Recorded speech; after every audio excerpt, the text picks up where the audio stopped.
নমস্কার। লক্ষ্মীপুর টাইমসের পক্ষ থেকে আপনাদেরকে জানাই স্বাগতম। খবর পড়ছি অনুজা দাস।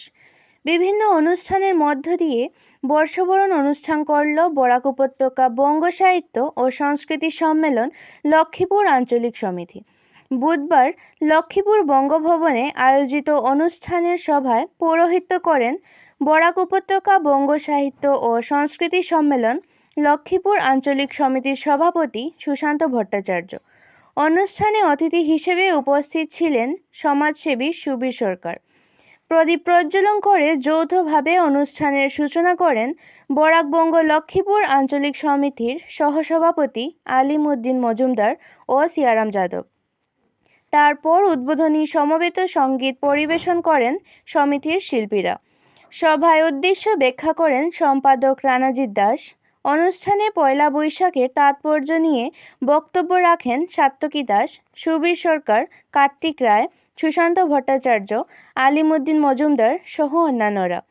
অনুষ্ঠানে কবিতা আবৃত্তি করেন পুলক দাস, রবীন্দ্রনাথ বসু, সঞ্চিতা দত্ত চৌধুরী, সিয়ারাম যাদব, রাজদীপ দাস ও সাত্তকী দাস। তাছাড়া একক নৃত্য পরিবেশন করেন বিজয়া দাস, পৌলমী দত্ত।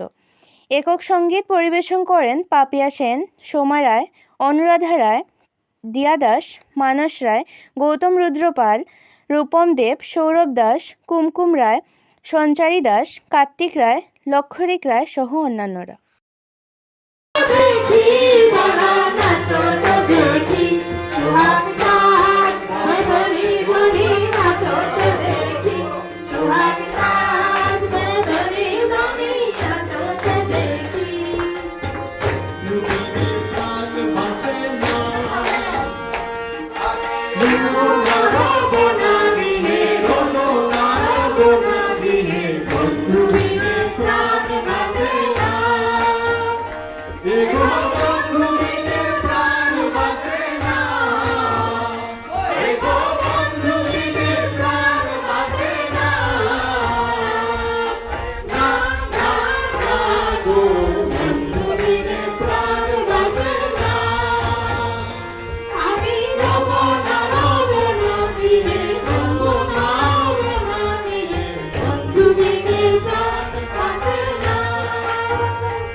দুই দুই 2000 বন্ধনে দণ্ডে গাছ থেকে